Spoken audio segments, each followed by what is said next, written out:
ባሌ በሁለት ወር ጊዜ ውስጥ ብር ላኪ አለኝ።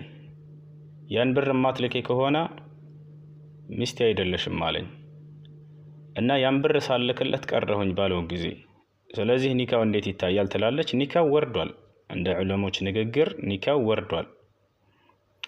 ሌላው ልናውቀው የሚገባ ነገር ባሎች የማስተዳደር ግዴታ ያለባችሁ፣ የቤት ወጭ ማንኛውንም ነገር መቻል ያለባችሁ እናንተ ላይ ነው።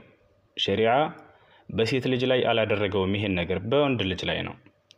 ስለዚህ አንተ ነህ እንጂ መቻል ያለብህ እሱ አይደለችም። አላህ ሱብሓነሁ ወተዓላ ይሄን አስመልክቶ ምን ይላል? ወንዶች መቻል እንዳለባቸው الرجال قوامون على النساء ይላል ሱረቱ ኒሳ ላይ። ወንዶች የሴቶች አስተዳዳሪዎች ናቸው ይላል። አንተ ነህ ማንኛውም ነገር መቻል ያለብህ። ነቢያችን ሰለላሁ ዐለይሂ ወሰለም ሐዲስ ላይ ምን ይላሉ? አንድ ሱሐባ መጣና ሚስቶቻችን በእኛ ላይ ካላቸው ሐቅ ምንድን ነው ብሎ ሲጠይቃቸው አንቱ ጡዒመሃ ኢዛ ጠዒምት አሉት፣ ስትበላ ልታበላት አሉት።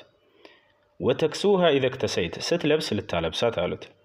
ወላ ተድሪብ ልወጅህ፣ አደራ አጥፍታ እንኳን መምታት ካለብህ ፊቷን እንዳትመታት አሉት። ወላ ቱቀቢሕ፣ እርሷንም ሆነ የምትሰራውን ማንኛውንም ምግብ ሆነ ስራ እንዳታጥላላባት አሉ። ወአላ ተህጁረ ኢላ ፊልበይት፣ ቤት ውስጥ እንጂ እንዳታኮርፋት ደግሞ ማኩረፍ ካለብህ አሉ። ውጭ ላይ አትኮረፍም። ይሄ ሁሉ ሐቅ አለብህ አንተ ላይ። ከጠቀሱት መካከል የመጀመሪያው ምንድን ነው? ስታበላ ልታበላት፣ ስትበላ ልታበላት፣ ስትለብስ ልታለብሳት። ይህም ማለት የቤት ሐቅ ያለብህ አንተ ላይ ነው። ማንኛውም የቤት ወጭ ያለው አንተ ላይ እንጂ እሷ ላይ አይደለም። ስለዚህ እርሷን አምጪ ብለህ መጠየቅ አትችልም፣ ማስገደድ አትችልም። ገብቶሃል አይደለ? አላህ ስብሓነሁ ወተዓላ ምን ብሏል?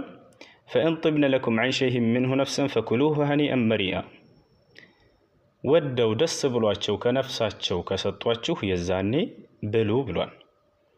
ካለበለዚያ ግን እርሷ ሳትወድ ደስ ሳይላት አስገድዳ የምትቀበላት ገንዘብ የሐራም ገንዘብ ነው። የፈለገ ሚሊዮነር ብትሆን የቤት የማስተዳደር ግዴታ የለባትም። ደስ ብሏት ከሰጠችህ ጥሩ፣ ካለበለዚያ ግን እፈታሻለሁ፣ እመታሻለሁ፣ አኮርፍሻለሁ ብለህ እየዛት ከመቀበል ከባድ ሐራም ነው። ከበላኸው ይህን ገንዘብ በዚህ መልኩ ፈርታ ሰጣህ፣ እንዳይፈታኝ ብላ ሰጣህ፣ የምትበላው ገንዘብ የሐራም ገንዘብ ነው። ስለዚህ ጥንቃቄ አድርጉ። የፈለገ ቢሆን የፈለገ ቢሊዮነር ብትሆን የማስተዳደር ግዴታ ያለብህ አንተ ነህ። እርሷ ወዳ ከሰጠችህ ያኔ ትቀበላለህ። አስገድደህ የምትቀበለው ገንዘብ ሐራም ነው።